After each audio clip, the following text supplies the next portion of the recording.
Dawn testyn o Hebreaid y 4 bennod a'r 10 adnod ar 10, adnod 13. Hebreaid 4 adnod 13. Ac nid oes greadur anamlwg yn ei olwg ef, eithyr pob peth sydd yn noeth ac yn agored i'w lygaid ef, am yr hwn yr ydym yn sôn. Ond os ych chi'n edrych ar chydig o nodau ynghynt, adnod 11, byddwn ddyfal gan hynny i fyned i mewn i'r orffwysfa honno, fel na syrthio neb yn ôl yr un siampl o anghrediniaeth. Ac i ni newydd ganu yn yr emyn nawr, yr bennill ola, bedwaredd bennill. Mae dy lais yn rhoi distawrwydd a'r holl ddwndwr gwag y byd, yn gostegu pob ryw derfysg, fago nwydau, croes ynghyd. Mae'r gwynt yn troi i'r deiau ac mae'r hun yn dawel iawn, pan fod diwn gyhoeddi heddwch, mor arw fi'r prynhawn. Ac yn sicr, pan ni'n meddwl am y byd ni'n byw yn ddi, a'r holl bryderon, y holl trafferthion, yr holl gasineb, a diffyg heddwch, a diffyg cysur, ac ni'n meddwl am y ffordd y mae dyn yn mynd wrthi i drio osgoi y pwnc yma, i drio wneud i fyny, a trial anghofio am y pryderon maen nhw'n ei wynebu, ac yn claddu pen yn y tywod. Ond dyma'r adnod, ychydig cyn y testyn, adnod 11, byddwn ddyfal gan hynny fyned i mewn i'r orffwysfa honno. Ond nid yna bydde fe'n hyfryd. Welon ni mo honno fe yn ystod y cyfnod clo, pan oedd yr afiechyd byd-eang, ac yn gweld yr ymateb ymhlith pobl, neu'r falle bydde yn well dweud y diffyg ymateb. Pryn oedd yr ymateb. Falle o'ch chi'n clywed ambell un yn dechrau sôn am ambell i beth dim rhyw lawer. Yn sicr, ni'n mynd i gweld i effaith ar gymdeithas, ni'n mynd i gweld canlyniadau yr amser ofnadw honno, ac yna, ers hynny, yr hyfeloedd sydd wedi bod, ac dal i fod, ac yn cynyddu, a hyd yn oed hyd heddi, yr holl bethau sydd yn digwydd ar draws y byd. Ac eto, pryn yw'r bobl sydd yn troi at Grist am yr heddwch yma. A pryn yw'r bobl sy'n poeni am y peth. Maen nhw'n chwilio am heddwch deiarol, dyna beth sydd yn flaenllaw iawn, ac efallai yn y capeli heddi, falle'r prif bwnc fi mewn llawer i gapel, a gobeithio mae nid yna fydd yn digwydd mewn capeli lle mae'r efengil fod i cael ei phregethu, ond heddwch byd. Ac bod ni ddim eisiau gweld dim drwg yn dod i neb, ond mor drist fydde fe, beth nhw'n canolbwyntio ar y materion yna, ac yn meddwl, mae dyna yw'r ateb. Yr ateb sydd yma o'n blaen ni. Yr ateb i'r broblem, yr ateb i'r byd, yr ateb i'r hyfeloedd yma, a'r hyfel sydd yn mynd ymlaen yn eich calon chi, falle bod yna rhywun sy'n gwrando, bydden nhw'n gallu dweud, wel ie, yn sicr bod yna ryfeloedd yn y byd, ond does gen i ddim heddwch. Does gen i ddim cysur. Dwi ddim yn gwybod sut i wynebu unrhyw ddwrnod. Ac yna mynd ati yn chwilio mewn mannau eraill. Wel, yr ateb sydd fan hyn yw i droi at Dduw ac i droi at Grist. Mae'r ateb yn glir o'n blaen ni yma yn yr adnodau yma. Wel, os yna unrhyw beth sy'n mynd i fod yn her i chi neu'n hwb i chi i droi at Grist, yma fe, adnod y testyn. Ac nid oes greadur anamlwg yn ei olwg ef. Hynny yw, mae pob un yn amlwg. Does dim un creadur yn anamlwg yn ei olwg ef. Eithyr, pob peth sydd yn noeth ac yn agored yw lygaid ef, sef Duw, yr hyn yr ydym yn sôn. O flaen Crist, mae e'n gweld pob dim. Does dim byd yn anamlwg. Mae'n amlwg. Mae'n blwmp ac yn blaen. Mae'n gwbl glir. Dim byd yn guddiedig. Dyna be mae'r adnod y testyn yn dweud. Ac os yna unrhyw her yn yr adeg yma, yr oes hon, i bobl i ddeffro ac i ddechrau ceisio, wel, ond nid oes yna gymaint sydd yn claddu pennau, ac maen nhw'n trio creu rhyw ddiw ei hun. I ni'n gweld yn bob man, creu rhyw reolau, rhyw ddiw o'i gwneithuriad. Ond a yw eich diw chi yn un sydd yn gweld pob dim? Dyna'r cwestiwn. Mae rhai yn barod i ganiatáu bod ei diw yn ddiwnerthol hyd yn oed, petai na rai sydd yn honni fod yn grisnogol. Mentro i fod yn efengyledd hyd yn oed. A yw eich diw chi, falle fod yn nerthol, ac yn abol i wneud llawer o bethau, gai ofyn hyn i chi, a yw eich diw chi yn holl nerthol, holl bwerus, holl wybodus, a yw e felly? bod i'ch diw chi, bod gwybodaeth sydd gan eich diw chi, falle bod chi'n dweud, wel, mae'r wybodaeth sydd gan fy niw i, mae ar y lefel uwch na pawb arall, mae mwy o wybodaeth ganddo fe na ni, ac i ddweud, falle bod chi'n fodlon cydnabod, bod ganddo fe fwy o wybodaeth na arweinwyr y byd. Pa fath o lefel sydd i wybodaeth eich diw chi? A ydych chi'n cyfyngu eich diw? A yw yr hyn i chi wedi setlo arno fe, yn eich proffes, hyd yn oed proffes Efengyloedd, a ydych chi wedi setlo yn ymarferol bod eich diw chi bod na ryw gyfyngiadau. Nid oes hawl gan eich diw i wybod ac i weld pob dim. Falle bod chi wedi dod i'r casgliad yna.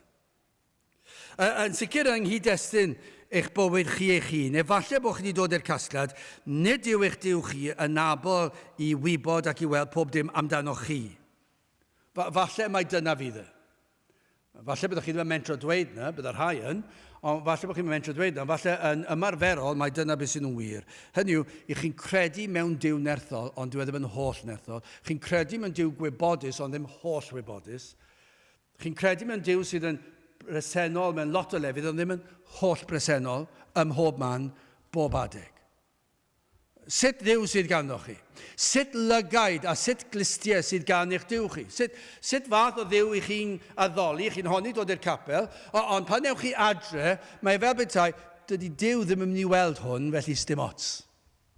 Neu, fydde Dyw ddim wedi clywed hwn, achos mae gymaint o bethau gan Dduw i glywed ac i wrando. No, fydd e ddim wedi clywed fi'n dweud hwnna, o dan fy anadlu. Chi gyd wedi wneud y siwr o fod, pan chi'n flin gyda rhywun, ac chi'n dweud rhywbeth o dan eich anadl, digon uchel, ond ddim cweit i rhywun i glywed. A chi'n meddwl fydd neb wedi clywed, a chi'n rhyfeddu os oes rhywun wedi clywed chi yn mymblan o dan eich anadl chi. Chi wedi cael eich dal. Ond o flaen Dyw, chi'n meddwl, fedra i gwyno faint bynnag fynnau, achos fi Dyw ddim yn sylwi, neu fi ddim yn deall pam dwi'n ei ddweud e. Ai Dyw felly sydd ganddo chi? Achos dyma'r broblem, nid dyna mae gair Dyw, y Beibl, yn datgan amdano fe hun. Mae Dyw yn ei air ei hun yn dweud amdano fe ei hun ei fod yn holl wybodus, holl alluog, holl bresennol. Na, mae rhain yn eiriau anferth, ond dyn nhw ddim yn dweud yn hir, maen nhw'n ddofn iawn. So chi'n credu mewn Dyw felly, fod Dyw mor bwerus.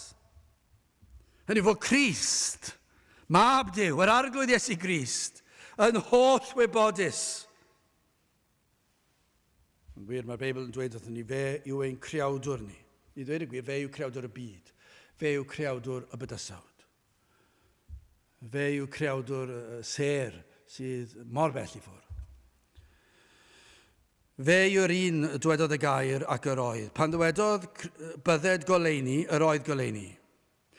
Ac felly, i Dduw felly, mae'n dweud yr adnod yma yn y testun, ac nid oes greadur anamlwg yn neolwg ef, does neb yn guddiedig ohono fe.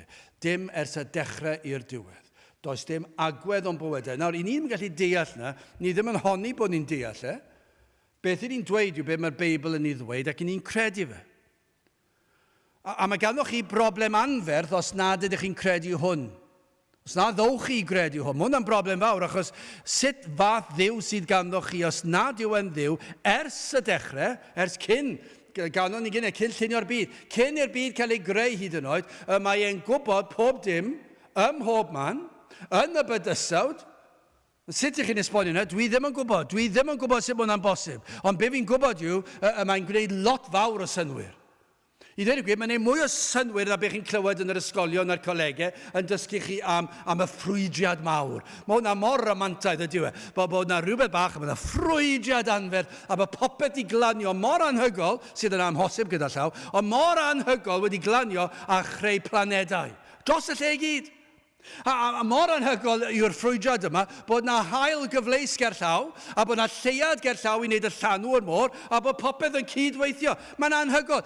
I gredu'r fath beth o bod y cyfan trwy hap a damwain yw'r peth mwyaf hirt dwi erioed wedi glywed.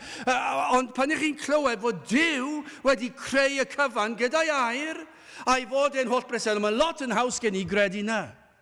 Dwi'n yn anodd credu na. Ac os ych chi yn credu na, chi ddim yn Gristion oherwydd na, ond mae'n help. Doedd yma'n mynd i achub yr enaid, mae rhaid ni ddod at rhywbeth bellach ymlaen cyn dod at y pwynt yna, ond mae'r ddysgeidiaeth bod y Beibl yn dysgu amdano fe Duw ei hun i fod yn holl bresennol, holl alluog, holl wybodus, mae rhaid iddo fod. Mae rhaid iddo fod.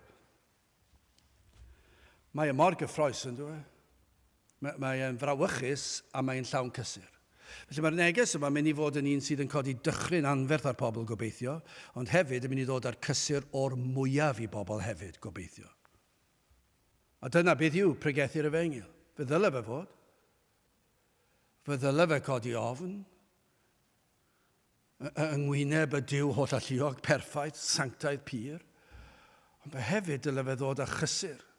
Pan ni'n gwybod am ei gariad a'i drigaredd. Grandewch pa mor gyffroes yw hwn. Dyma pa mor bwerus yw Duw. Exodus 9, adnod 25.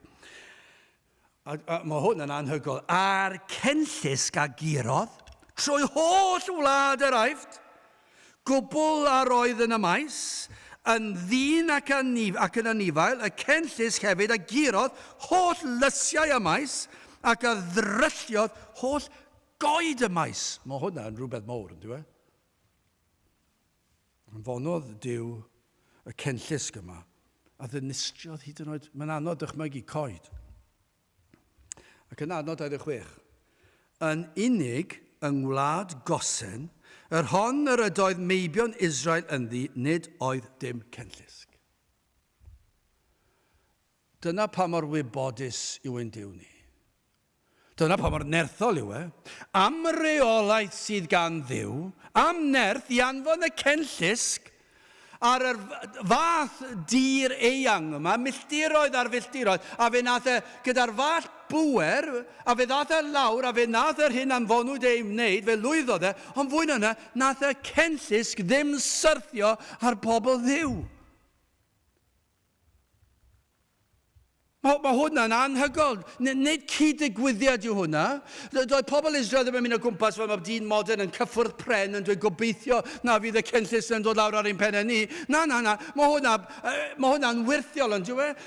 Bod y cenllysg wedi dod lawr ac ar union o'r chymyn Duw, fe ddath e lawr ar yr union fan, ond fe nath e rwystro fe. Dyna pa mor wybodus yr oedd y daearyddiaeth yma'n anhygoel yn dod e. Nid i'r filltir, ni'n sôn nawr i'r millimeter. Doedd e ddim yn mynd i gyffwrdd un o feibion Israel. Anhygoel. O, mae'n grandewch ar hwn te. Exodus 10, adnod 21 i 23. A dywedodd yr arglwyddodd Moses, estyn dy law tua'r nefoedd fel y byddo tywyllwch ar dir yr aifft. Tywyllwch a aller ei deimlo. A Moses estynodd ei law tua'r nefoedd fel hyn. A byd tywyllwch, didew dros holl wlad yr aifft 3 diwrnod. Fe gafodd Moses yr orchymyn i fyddhaodd e, a beth nath Duw wneud, Duw oedd yn wneud y wyrth, ac ar y gair fe ddath tywyllwch ar draws aifft am drydiau.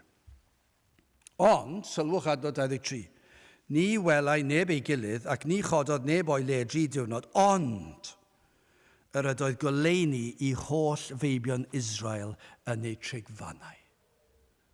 Dychmygwch hwnna. Tywyllwch ym mhob man arall. Ond oedd na oleuni i bobl Dduw i gario ymlaen gyda'i gwaith a'i bywydau. Mae hwnna mor fanwl yn dweud. Mae hwnna yn fanylder, mae yna wybodaeth fyna. Mae'r arglwydd yn holl wybodus. Mae'n holl bwerus, mae'n holl nerth, mae'n holl alluog yn dweud. Mae gymaint o allu gyda. Mae'r holl beth, mae'r holl geiriau holl yna yn dod at ei gilydd i wneud y pethau yma a cadwyd y tywyllwch ar ben yr eithriad, ond nid ar Israel. Mae'n ddyliwch am y môr coch. Dychmygwch y nerth a'r amseru. Mae'r amseru fan hyn. Dyma chi wybodaeth. Dyma chi pa mor bwerus yw Duw. Fe nath y bobl Israel camu mewn i'r môr, ond fe agorwyd y môr. A fe gerddon nhw gyda'r waliau mawr yma o ddŵr, allwch chi ddychmygu fe fel hyn. Dyma beth fysa ni'n dychmygu fe, petai'r lle mae'n llawn o ddŵr, y capel yma, mae mor fawr yn diolch, mae'r môr yn ddwfn. Ond wrth i Moses arwen y bobl trwy'r môr coch, fe gododd yn wirthiol, sy'n eisiau meddwl am resymau bod yna rhyw wynt i dod na, fe gododd ar air diw y tonnau a'r môr, a fe achoswyd, allwch chi ddychmygu'r peleri fyna, a'r môr fyna, a dim un diferyn yn dod lawr ar bobl Israel, ac yna, tu ôl y peleri yna, dim un diferyn yn syrthio lawr fyna, ac yna'r holl ffordd fan hyn, a'r dŵr yn mynd reit lan i'r to, a bellach siwr o fod. Sa'n gwybod pa mor uchel oedd yn mynd. Dwi ddim yn siŵr pa mor ddofn dylen ni ffeindio mas pa mor ddofn yw'r môr coch. Ond beth ni'n gwybod yw fe gerddon nhw ar y tir sych, felly eithon nhw ar y tir sych. Felly tybiwn ni oedd y môr ddim yn nhw'n reit uchel.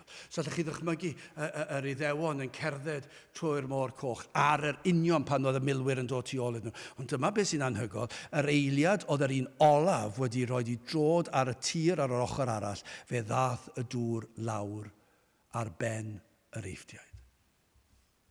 Ar yr union eiliad. Doedd dim un milwr wedi camu ar y tir sych, a doedd dim un o'r Iddewon wedi llusgo tu ôl a wedi methu cyrraedd. A chibwyd y cyfan a dinistrwyd y cyfan. Mae'n anhygoel. Dyna chi fanylder. Dyna'r Beibl. Dyna beth mae'r Beibl yn dweud amdano fe ei hun. Gwrandewch ar Psalm 147, adnod 15-18. Yr hwn sydd yn anfon ei orchymyn ar y ddeiar, a'i air a red yn dra bian. Yr hwn sydd yn rhoddi eira fel gwlan ac a deuna rew fel llidw. Yr hwn sydd yn bwrw ei ia fel tameidiau, pwy a erys gan ei oer nef. Fe a enfyn ei air ac a'i tawdd hwynt a'i wynt y chwyth fe a'r dyfroedd a lifant. Mae'r cyfan yn ei ddwylo ef. Os nad yw hwnna'n ddigon i chi, Actau 17 adnod 28. O blegyd ynddo ef, yr ydym ni yn byw, yn symud ac yn bod. A mae'r Duw i ni'n credu ynddo yn y Beibl yn gallu gweld pob dim, clywed pob dim, deall pob dim, ers y cychwyn i ddweud y gwir cyn llunio'r byd, hyd tragwyddoldeb. Mae e'n deall y cyfan, ond ar ben hynny, yr ydym ni yn byw, yn symud ac yn bod oherwydd Duw. So Duw yn mynd i ddweud mae'ch amser chi ar ben ar y ddeiar yma, yna mae'ch amser chi ar ben ar y ddeiar yma. Ar yr adeg y mae e wedi penodi. Yn y modd y mae e wedi penodi. Nawr, mae'n bwysig i ni cael darlun o sut Duw sydd ganddo ni. Mae hwnna yn llenwi ni gyda'r ofn o'r mwyaf, ond hefyd mae'n gallu llenwi ni gyda'r cysur o'r mwyaf. I'r Cristion sydd yn blentyn i Dduw, mae'n llenwi fe â chysur, mae'n rhoi rhybydd iddo fe i beidio meddwl am gwrgilio. Achos mae Duw yn ei weld ac mae'n gallu trin ei blant hefyd, gan mae'n gweld a chlywed a deall pob dim, ond mae'n dod ar fath gysur i ni, achos mae ofal mae gariad mor fawr, ond hefyd mae'n dod ag ofn i ni hefyd, i chi sydd heb droiad Crist, mae e'n deall yn iawn. Cofio clywed yn had yn dweud am bobl oedd yn sôn am dorri'r Sabath, ac yn cyfiawnhau'r peth, ac yn dod lan at y fe, ac yn dweud, sori, fyddwn ni ddim yma Sul nesaf, achos i ni'n gorfod wneud hwn, a yn dweud, mae Duw yn deall, dwedodd y pobl yma wrth yn had, a dwedodd yn had yn ôl wrth nhw. Cywir, mae Duw yn deall yn iawn. A be dawodd nhw. Pidwch chi a meddwl bod ni'n gallu twyllo Duw. Mae e'n holl wybodus. Wel, gadewch i ni symud ymlaen. Crist y barnwr, gwrandewch ar y testyn eto, ac nid oes greadur anamlwg yn ei olwg ef, either pob beth sydd yn noeth ac yn agored i'w lygaid ef, am yr hwn yr ydym yn sôn. Yr hyn a ddysgwn yma, fod pob peth amdano ni yn wybodus i Grist. Nawr ni'n dod fel awr i ni'n bersonol, mae Crist yn deall ac yn gwybod popeth amdano fi. Ar hyn mae'r Beibl yn ei ddysgu yw hyn, fe fyddwn ni yn atebol ger ei fronau ar ddiwedd amser am y cyfan. A fel ein creawdwr, mae Crist yn mynd i farnu pob un ohonom. Dyna be mae gair Duw yn dweud. A be mae'n dweud yw, nid oes modd ffoi o hyn. Nid oes modd cuddio o'i lygaid. Does dim modd claddu pen yn y tywod. Mae pobl yn claddu pen yn y tywod, felly ar un lefel, wrth gwrs mae modd i chi wneud ond dyw e ddim yn mynd i lwyddo. Dyw claddu pen yn y tywod ddim yn mynd i lwyddo. Be mae llawer yn neud yw mynd i gapel arall. A dweud, sa eisiau clywed hwnna, ac felly os ych chi'n mynd i mynnu cario ymlaen i bregethu fel hyn, fe a i gapel arall, lle dwi ddim mor frawychus, lle dwi ddim mor bwerus i fy enaid i. Dwi ddim eisiau neb i wneud i fi deimlo yn euog trwy'r amser. Dwi ddim eisiau teimlo fy mryntni trwy'r amser. Mae Cristnogaeth fod yn rhywbeth llawer mwy hapus. Rhywbeth adloniant. Dwi'n dod, mae'r byd mae'n ddigon anodd maen nhw'n dweud, a dwi eisiau dod i deimlo'n well. Ond nid dyna beth sy'n digwydd. Ac felly, pan maen nhw'n dod wyneb yn wyneb ag adnodau fel hyn, dwi ddim eisiau edrych ar yr ochr yna o'r peth. Dwi ddim eisiau meddwl bod Duw yn mynd i weld pob dim ac felly mynd i farnu, bod e'n cofio be nes i wneud fel plentyn. Dwi'n gobeithio fod pawb di anghofio am hynny, bod be nes i fel plentyn fel mod i'n atebol, ac yna yn fy arddegau, dwi ddim eisiau Duw yn cofio am hynna, ond chi'n dweud yn y pulpit bod Duw yn cofio be nes i yn fy arddegau, dwi ddim eisiau meddwl am hwnna. Os ych chi'n mynd i mynnu mewn ymlaen i gapel arall, neu ddim i gapel o gwbl. Mae eisiau fi cael rhywbeth sy'n fy helpu fy meddwl i. Mae lles meddwl mor bwysig yn yr oes yma. Ac felly, mae'n dweud, sy'n eisiau dod i gapel sydd yn mynd i amharu ar fy lles meddwl? Neud fi deimlo'n euog, achos beth yn eisiau wneud i bawb heddi yn yr oes yma, i wneud i bawb teimlo'n hapus. Ac i teimlo'n dda am ei hunan. Felly maen nhw'n gwrando ar bregethu fel hyn, negeseuon fel hyn, a maen nhw'n dweud, wel, sicr pidwch am mynd fyna. Os chi eisiau teimlo'n well, pidwch. Dyna fel mae'r byd yn meddwl, dyna fel mae'r rhai pobl sy'n profesu meddwl. Ond does dim modd ffoi o hwn, mae e drwy gydol gair Duw, mae e'n holl wybodus, holl bresennol, holl alluog. Hynny yw y pethau yr ydym yn cuddio o bawb arall. Dyna be mae hwnna'n golygu. Mae hwn yn wir am bob un ohonom ni. I ni yn cadw'n guddiedig pethau o bobl eraill. Does neb yn gwybod. Y dyheuadau, y breuddwydion, y cenfigen efallai. Nad yw eraill yn gweld na chlywed y pethau hyn, maen nhw'n na. Maen nhw yn ein calonau ni. Ac maen nhw'n guddiedig i ni meddwl i ni wedi llwyddo cuddio ambell waith. Mae rai pobl yn methu cuddio fe o'i hymddygiad nhw, o'i geiriau nhw, o'i wynebau nhw. Mae rai pobl yn ffeindio yn anodd yn dydyn nhw. Maen nhw'n dweud celwydd, ond mae'r wyneb yn gweiddi mas. Dwi'n dweud celwydd. Maen nhw'n mynd yn goch ac maen nhw'n methu wneud e. A mae wir am mwyafrif o bethau. I ni methu cuddio lot o bethau. Ond mae yna rai pethau yn guddiedig, ond does? Does neb yn gwybod bod ni wedi meddwl nhw. Does neb yn gwybod bod ni wedi teimlo nhw. Does neb yn gwybod bod ni wedi dweud nhw yn ein meddyliau ni. Ond be mae'r Beibl yn dweud wrthyn ni bod Duw wedi gweld a chlywed pob un. I ddweud gwir mwy yna, fe wel Crist mwy nag yr ydym ni yn gwybod amdano ni'n hunan. Mae e'n deall yr hyn sydd y tu ôl i bob peth amdano ni. Mae e'n deall bob cymhelliad, gwybu pan ydym yn gwneud neu ddweud rhywbeth caredig. Mae ef yn gwybod os y'n ni'n dyheu am glod. Ond ni ddim wedi gofyn am glod, ond mae e'n gwybod bob tro. Mae Crist yn gwybod pan dwi wedi gwneud rhywbeth a'r prif cymhelliad yw clod i fi. Mae Crist yn gwybod, ond well na fi hyd yn oed. Ond hefyd, gwybu Crist pan ydym yn flin a llawn cysineb yn rhoi'r ymddangosiad allanol o gariad. Hwna'n un anodd, yn diwe. Ni'n i weld, ni wedi gweld pobl yn dod lan ato ni a bod yn neis, a maen nhw'n bod yn garedig, a maen nhw'n gweithredoedd caredig, ond tu ôl y weithred garedig, mae yna gasineb. Ac ni'n gwybod bod nhw'n ddim yn licio ni. Mae'n ddigonedd o dystiolaeth ni bod nhw ddim yn licio ni.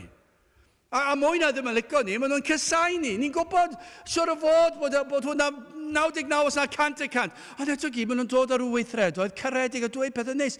Ond tu ôl y gweithredoedd, mae yna gysylltwch. Ond dyma beth ni'n gwybod, pa bynnag mor gywir na anghywir yw ein dernadaeth ni, mae Duw yn gwybod, os ydy'r rhain yn llawn cysineb, ond gyda'r wyneb yn rhoi'r ymddangosiad o gariad, mae Duw yn gwybod. Dyma beth sy'n, a mae'n dod â chysur i ni yn diwedd, i'r Cristion, yn sicr yn y frwydr, mae'n dod â chysur, mae Duw yn gweld pob dim.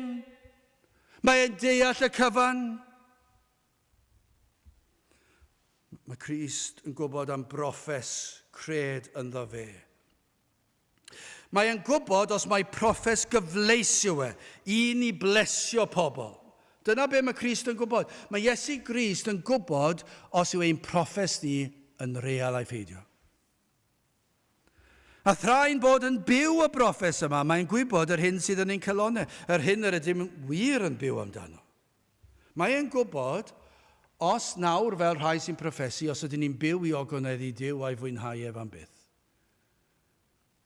Neu aiwr gwrthwyneb yn wir. Mae'n gwybod. Heriau ni yma. I osod ein bywydau yng ngoleuni gair Duw. Chi'n gwybod fel yn yr hen ddyddiau, dwi'n gwybod os ydych chi'n gallu neud yn y dyddiau yma, sut nhw'n gallu dal y papur 10 punt lan i'r goleuni a chwilio am y linell a'r paint a'r lliwiau ac yn o blaen. Ac nhw'n gallu dweud os mae un ffals oedd e. Chi'n dal efo ni i'r golau. Ac oedd yr arbenigwyr yn gallu dweud mae hwnna wedi yn dwyll, dim barian go iawn yw hwnna. Hwnna wedi cael ei gopio. Dwi'n gwybod os chi'n gallu gwneud yna gyda'r arian y plastig yma sydd ganddo ni nawr, ond siwr o fod yna ffordd o gallu gweithio fy mas. Ond be mae'n dweud wrthyn ni fynd fel ein bod ni'n dal i fyny ein bywydau yng ngoleuni Duw a'i air. Ac i chi dweud, byddwch ddyfal oedd yn dweud ychydig hyn, newch yn siŵr, dalwch i fyny, edrychwch yng ngoleuni gair Duw ble chi'n sefyll, achos mae ef yn gwybod, mae lygad e ger bron Duw, mae e'n gweld a chlywed pob dim, a dyna yw'r her. I weld ble ni arni, a gofynnwch i'r arglwydd, o Dduw, helpa fi weld. Ble ni'n sefyll ger bron i'n Duw, yn datgyddiad 2 adnod 23. A'r holl eglwysiau gant wybod, mae fi yw'r hwn sydd yn chwilio'r arenau a'r calonau, ac mi arodda fi bob un ohonoch yn ôl eich gweithredoedd. Mae Duw yn archwilio yr arenau a'r calonau. Be mae hwnna'n golygu yw'r fanylder. Mae e'n mynd tu ôl y croen hyd yn oed, allech chi ddweud. Mae Duw yn mynd i arsod, mae'n gallu gweld y cyfan. Dyna be mae'r adnod yna'n golygu. A felly yn adnod y testyn, am eiriau ddyle achosi cryndod oedd i mewn y digred, ac nid oes greadur anamlwg yn ei olwg ef. Eithir pob peth sydd yn noeth ac yn agored i'w lygaid ef, a mae'r hwn yr ydym yn sôn. Darlun yn yr adnod yna, gellir dweud yw am fel yr archoffeiriad gynt yn yr Hen Testament, pan o'n nhw'n paratoi anifeiliaid ar gyfer yr aberth. A be fydden nhw'n neud yw torri'r corff yr anifail. Ac i weld wrth dynnu'r holl gorff allan a'i roed ar y bwrdd o'i blaenau nhw, ac yn mynd oedd yr archoffeiriad yn gweld a oedd yr anifail yma'n addas ar gyfer aberth. Ac felly oedd yn gallu arsylwi yr holl organau ac yn y blaen o'i flaenau. Cyn yr aberth. A fel am y Crist, mae'r cyfan fel petai allan. Dychmygwch ein holl fywydau, allan o'i flaenef, ac yma'n gallu gweld y cyfan. A does dim byd wedi guddio ohono, dyna be mae'n dweud. Pob gweithred, pob gair. Ni fydd yn anghofio'r hyn am wnaethom tra'n ifanc. Mae'n gweld, mae'n deall, mae'n cofio. A be mae'n dweud wrthyn ni hyn, fe fydda i yn barnu'r cyfan. Fe fyddai'n barnu'r cyfan yn ôl fy ngair, yn ôl fy mherson. Nawr chi sydd wedi clywed ei air, wedi clywed am ffordd iachawdwriaeth. Be mae hwnna'n golygu yw hyn? Mae hwnna hefyd, yr cyfan o'i flaenef. I'r rhai sydd ti fas, erioed wedi bod i gapel, a fydd pob un o'n nhw fel unigolion, be mae'n dweud yw fi Crist yn gweld i bywydau cyfan. Ac os fydd un yn mentro dweud, fydden nhw'n gallu dweud hyn, ond dychmygwch, beth un yn mentro dweud, ond ges i ddim y cyfle. O na, yma nhw'n ddiesgus. Erioed i bod mewn capel? Diesgus. Mae pob un wedi gweld yr hael, pob un wedi teimlo'r hael. Os chi'n teimlo gres yr hael, chi'n ddiesgus. Fe ddylech chi geisio'r un a greodd yr hael. Os chi'n gweld yr awyr las, os chi'n gweld yr bryniau, os chi'n gweld y coed a'r blodau, chi'n ddiesgus. Os chi'n meddwl am eich corff, chi'n ddiesgus. Ond chi sydd wedi clywed yr efengil, sawl un sydd wedi bod fan hyn, Dros y blynyddoedd, sawl yn y cyfnod i ni wedi bod yma, sawl un sydd wedi bod fan hyn, sydd yn agos i gapel bellach, a sawl un sydd wedi bod fan hyn, fe fydd i bywydau nhw i oll ger bron Crist, fydd e'n gweld y cyfan, a fydd e'n gweld y cyfnod lle roedden nhw'n cynllwynio, fyddai ddim yn dod to, fyddai ddim yn dod sil nesaf, a fydd y cyfan yn dod o'i flaen, a fydd yr hysymau fydden nhw wedi dod lan, bydden nhw'n dweud, dwi ddim eisiau cael fy nghyfynnu. Fydd y cyfan yna, a'r hyn fydd ger bron Crist yw hyn, fe gafon nhw gyfle i glywed, ac fe fydd Crist yn gallu dweud a gweld pam gwrthodoch chi yr efengyl. Os oes yna rhywun sy'n gwrando nawr, falle rhywun sy'n 17 mlwydd oed, allai ddychmygu'r peth, falle bod yna rhyw deulu'n gwrando ar y we, a bod ar rhan o'r teulu, bod yna blant o gwahanol oedran, ond mae yna un yn 17, ac wrth i'n llenwi'r ffurflenni fynd i goleg, ac yn meddwl, o'r diwedd, gai gyfle i fynd i'r coleg, a fi ddim rai fi fod o dan bawd mam a dad, a fi ddim rai fi wrando ar yr hen bregethu mae'r pnawn di sil, neu bryd bynnag chi'n gwrando. Allai dweud hyn wrthoch chi. Fe ddaw dydd, mae'n gweld cyfan nawr, ond mae'r cyfan o'i flaen. A be bynnag yw eich rhesymau chi, fe fyddwch chi'n atebol am bob un ohonyn nhw. Dyna be mae hwn yn dweud wrthyn ni. Mae'r cyfan o'i flaen ef, yr rhesymau i chi wrthod Crist. A fe fyddwch chi'n atebol, fe fydd yn eich barn i chi am y cyfan. Pob un gair, pob un gweithred, y ffaith eich bod chi wedi cael eich genu'n bechadur, y ffaith eich bod chi wedi pechu, y ffaith eich bod chi wedi clywed yr efengyl, y ffaith eich bod chi wedi gwrthod yr efengyl, neu'r rhai sydd erioed wedi clywed, yr rhai sydd erioed wedi trafferthu i'w geisio fer ôl gweld rhyfeddod greadigaeth. Fe fydd y cyfan o'i flaen. A mae'n deall y cyfan, a mae'n deg. Mae'r Beibl yn dweud wrthyn ni, mae Crist yn gyfiawn. Mae'n berffaith, mae'n bir, mae'n llawn cariad a thrigaredd, ond mae'n farnwr hefyd, cyfiawn. Mae rhaid iddo farnu. Felly, beth mae'n dweud wrthyn ni, does neb yn anamlwg.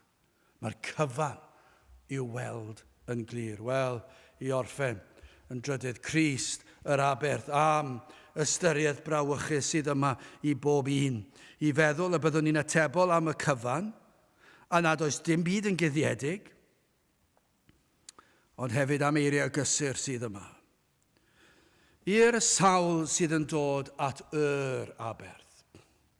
Yna gyfeiriadau wedi bod at aberth, a chi'n sôn am yr archoffeiriad. Wel, i'r sawl sydd wedi dod at Grist yr aberth. Ein harchoffeiriad. Adnod 14 o'r benod, gan fod wrth hynny ni archoffeiriad mawr, yr hwn aeth i'r nefoedd, Iesu mab Duw glynwn yn ein proffes. Yn sicr fe ddaeth Iesu Grist fel ein proffwyd, ni'n gwybod na. A fel proffwyd oedd e'n dangos y ffordd i ni at Duw, ni'n gwybod na. Ond hefyd, ni'n gweld fan hyn, fe ddaeth i fod yn offeiriad hefyd. Fe ddaeth i agor y ffordd i ni at Duw. Hynny yw, trwy Iesu Grist fel yr offeiriad, mae e'n dod â ni at Dduw. Fe oedd, nid yn unig yn aberthu, ond fe oedd yr offeiriad, yr archoffeiriad, a oberthwyd. Fe aberthwyd Crist. Hynny yw, nid yn ni fel sydd yma nawr, yr oedd yr anifeiliaid a aberthwyd yn yr Hen Testament, i gyd yn pwyntio at Crist. Pob un anifail gafodd ei ladd ar yr allor, yr oedden nhw gyd yn pwyntio at Crist.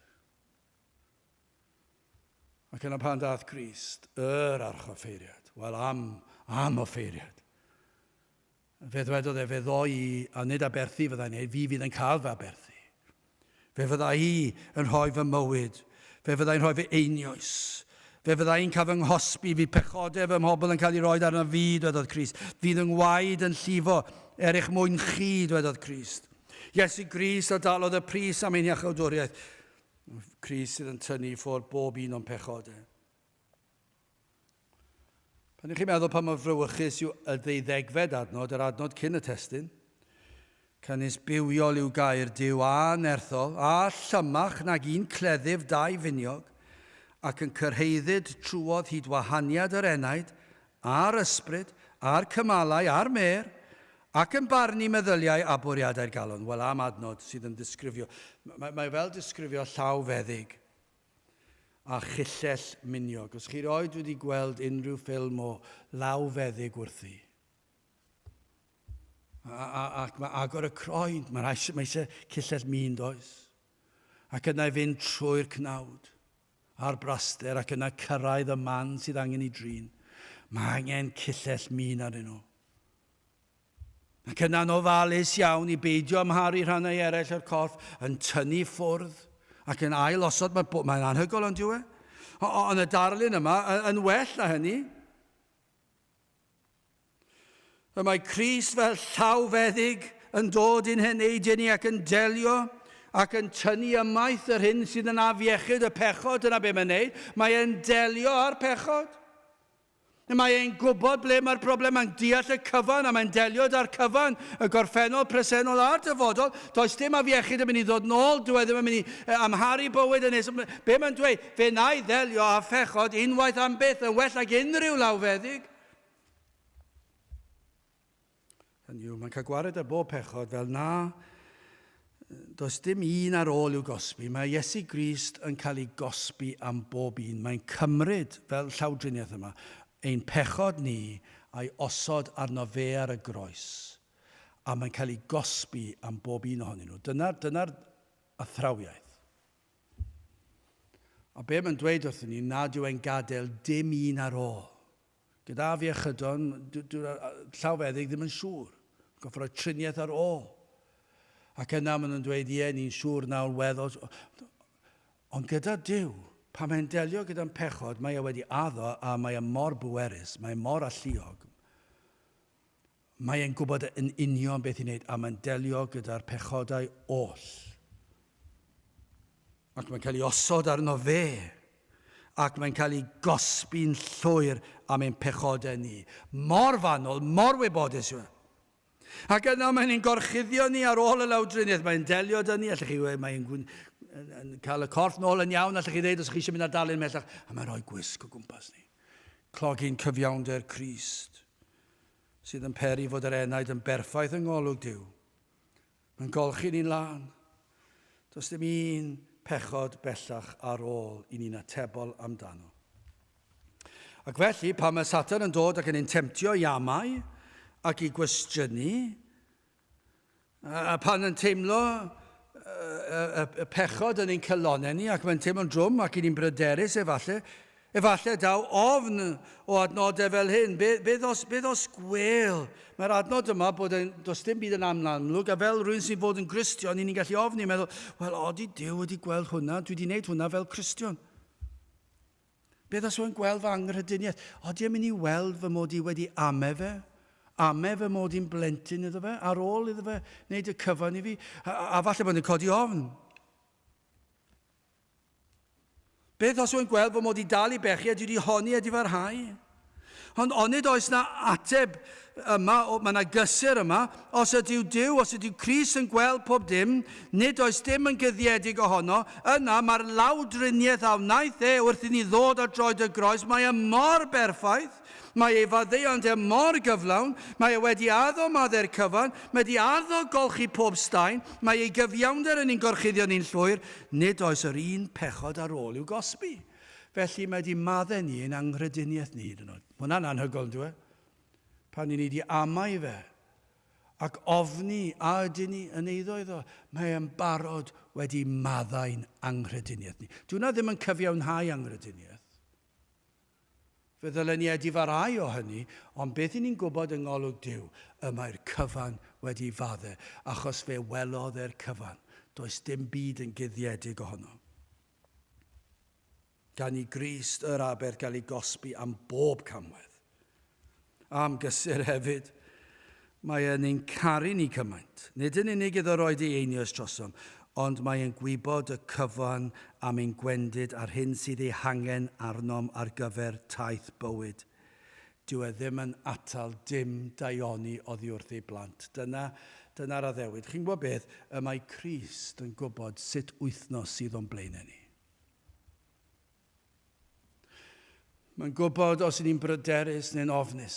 Mae'n gwybod os ni'n siomedig. Pob peth, mae'n gwybod y cyfan. Salm 84, adnod 11. Canis yr hael a tharian yw yr arglwydd ddiw, yr arglwydd ar ddras ac ogoniant, ni atal e fe ddim daioni o ddiwdd yr hau a rodiant yn berffaith. Yr un sy'n holl wybodus, holl alluog, holl bwerus, mae'n gwybod ac yn gallu gwneud y cyfan am yr rhai sydd wedi dod at droed y groes. Mae'n addo I cadw nhw. Rhufeiniad 8:28, a ni a wyddom fod pob peth yn cydweithio daioni i'r rhai sydd yn caru Duw, sef i'r rhai sydd wedi galw yn ôl I arfaith ef. Mae e wedi addo fod popeth yn cydweithio ein lles ni. Mae e mor wybodus. Mae'n gwybod union beth sydd angen arno ni heddi, fori, wythnos nesaf, mis nesaf.